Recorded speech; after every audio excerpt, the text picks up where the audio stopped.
The Russian Tu-22M3 bomber, which was described in the Commander-in-Chief of the Armed Forces of Ukraine, Oleksandr Syrskyi, could have been destroyed by the defense forces at Dyagilevo military base in Ryazan or at the Shaikovka military airfield. Aviation expert Valery Romanenko said this on Radio NV. Oleksandr Syrskyi said that Ukrainian forces successfully struck a Russian Tu-22M3 bomber with a drone several days ago.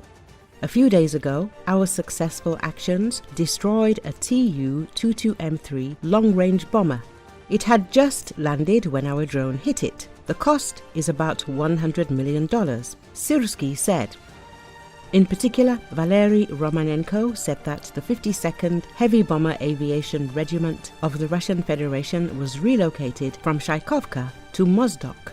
This is approximately 15 to 16 heavy bombers Tu-22M3, and the enemy uses these aircraft in strikes on Ukraine. As Romanenko noted, Mozdok is a considerable distance, approximately 700 to 800 kilometers from Ukraine, even in a straight line. In his opinion, the plane that Syrsky spoke about could have been hit by the Ukrainian Armed Forces at the Dyagilevo military base, which is located in Ryazan, or at the Shaikovka military airfield, which is in the Kaluga region of the Russian Federation. Most likely, they all flew from Shaikovka because it is too close, about 300 kilometers from our territory. And in Dyagilevo, there is a repair facility where these planes are repaired. Perhaps one of the planes flew there for repair, for maintenance, and they took it out there, because in general, in the Russian Federation, are few such airfields where these planes are based. The choice is small: Mozdok, Dyagilevo and Shaikovka, and we cannot reach the Olenia airfield, unfortunately, the expert said. He added that according to Russian and international sources, as of early 2022, the Russian Federation had about 60 such bombers registered. In total, these are 2 regiments, one of which was based in Shaikovka. According to the expert, 2 aircraft were destroyed, 2 were crashed by the Russians themselves, and another was damaged. And as of now, about 10% of the fleet is out of action. According to Romanenko, these planes are already living out their days. They are outdated. The Russians themselves say that with every technical accident in the air, at least 1 crew member dies. Recently, there have been 2 disasters, and in both cases, 1 pilot died. Even the emergency escape system does not work properly. He added that other Tu-22M3 components are also problematic, in particular the variable geometry wing. According to Romanenko, these bombers will not be modernized because there is no point in doing so. The Tu-22M3 is a supersonic, long-range strategic bomber with variable sweep wings. It was developed by the Tupolev Design Bureau in the 1960s and manufactured between 1978 and 1993.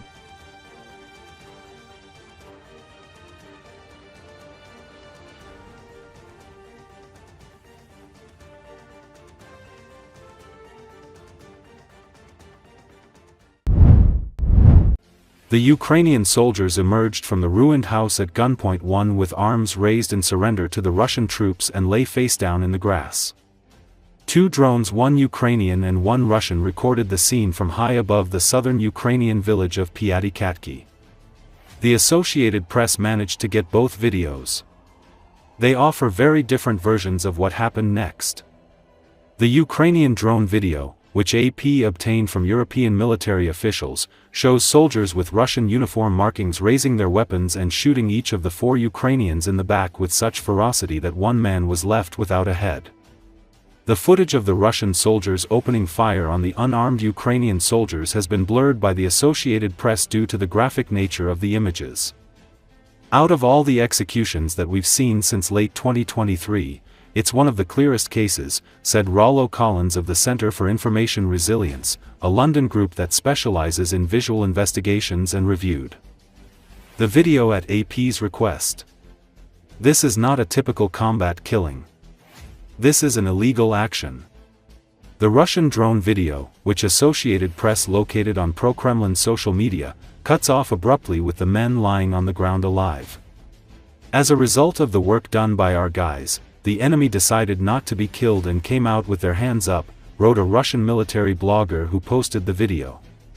2 videos. 2 stories. In one, the prisoners appear to live. In the other, they die.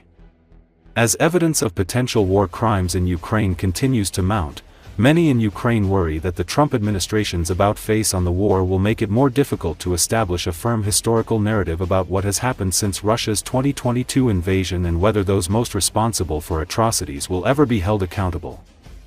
On March 13, the day European officials say the incident in Pyatikhatki took place, U.S. representatives landed in Russia for ceasefire talks with President Vladimir Putin. So there's 2 groups of people. There's the Russians and the Ukrainians. The Ukrainians have been taken out of a building. They're lined up outside the building. They're briefly searched by several of the Russians. These Russians then wait for further 2 more Russian soldiers to join them, at which point they answer something on the radio, perhaps, wait for a moment, and then they begin spraying fire into these soldiers.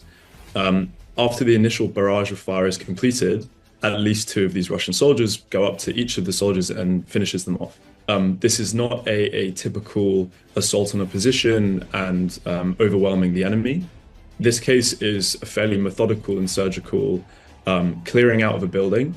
The soldiers are unarmed. They're no threat to these Russian soldiers. They're taken outside and then they're executed. This is not in the typical laws of war. This is not something that we'd expect to see between two conventional forces. So no, our assessment is quite clear. This is not a typical combat killing. Since last August, we've documented a startling spike in the number of executions of captured Ukrainian service persons. We've documented the killings of 91 captured Ukrainian soldiers in 29 separate incidents. So it's a really concerning increase. We've seen calls on social media by Russian officials for the killings or the torture of Ukrainian prisoners of war. We've also documented direct orders or endorsements of reported executions by military groups linked to the Russian Armed Forces, with these endorsements or orders shared publicly. In 2023, the Russian Federation adopted broad laws which essentially exempted Russian military personnel from accountability for certain acts, which would include acts of torture, killings of this nature. And these exemptions were further broadened or expanded in 2024. So we look at these different factors combined. Calls on social media by public officials, amnesty laws, dehumanizing language, within the context of impunity for these acts. It's contributing to an environment that allows such acts or these crimes to take place.